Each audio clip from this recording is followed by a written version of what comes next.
In our previous videos, we explored Iran's strategic retaliation signals, China's growing involvement, and whether rising tensions represented escalation or positioning. Tonight, we take that conversation further, because a new question is surfacing among analysts. Did former President Donald Trump miscalculate Iran's long-term response capacity? And are U.S. forces now facing a more advanced missile deterrence environment than anticipated? This isn't about dramatic headlines. It's about strategic consequences. Let's break it down.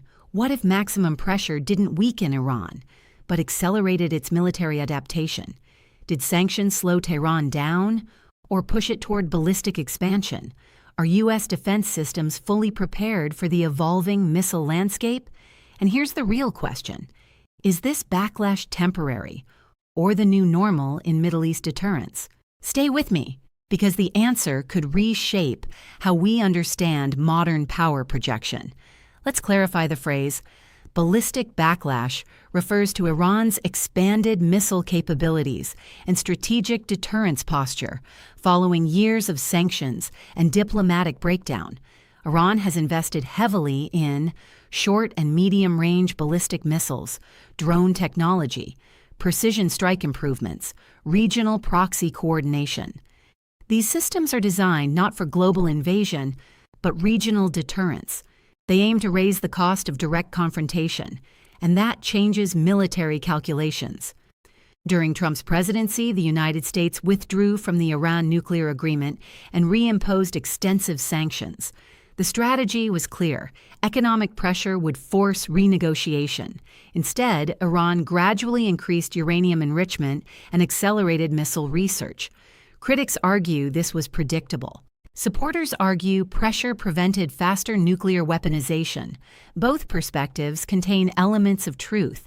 But here's the key. Sanctions can weaken economies. They don't automatically weaken military innovation. Sometimes they incentivize it. Military analysts now acknowledge that Iran's missile program is more advanced and diversified than it was a decade ago. Its arsenal includes solid-fuel ballistic missiles, maneuverable re-entry vehicles, improved targeting systems.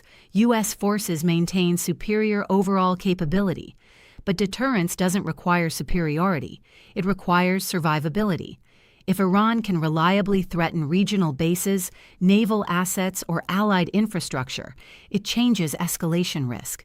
That's the core of the backlash argument. Let's approach this carefully. There is no confirmed large-scale battlefield failure. However, missile defense systems are not perfect. Intercept rates vary.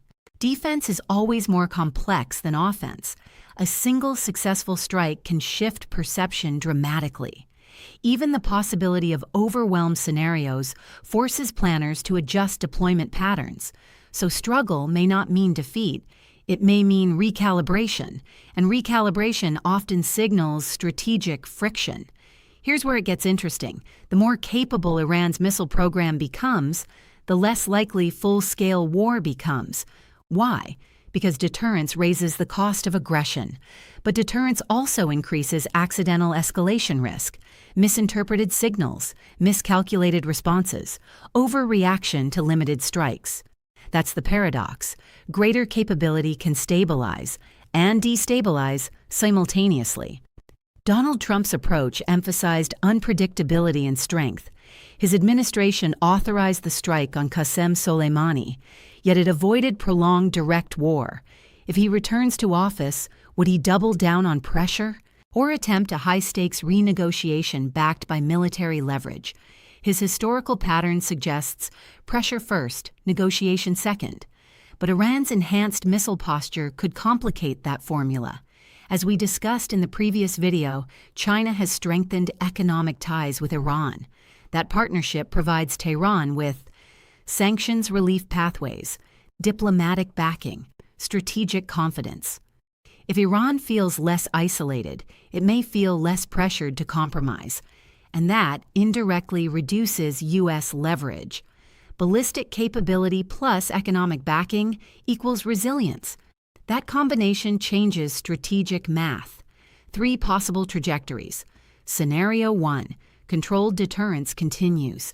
No full-scale conflict, but persistent tension. Scenario 2. Limited exchange forces, rapid diplomatic containment. Scenario 3. Renewed negotiations under revised frameworks acknowledging missile realities. Full war remains unlikely, but not impossible under miscalculation. The real shift is structural. Iran is no longer merely reacting. It is proactively shaping deterrence. So now I want to hear from you. Did Trump's maximum pressure strategy miscalculate Iran's long-term adaptation? Or did it prevent an even faster escalation? Are U.S. missile defenses sufficient for the evolving threat environment? Or does Washington need a new strategy entirely? Let me know your thoughts in the comments below. Keep the discussion respectful, keep it informed, and if you found this breakdown valuable, subscribe for deeper geopolitical analysis that goes beyond the headlines.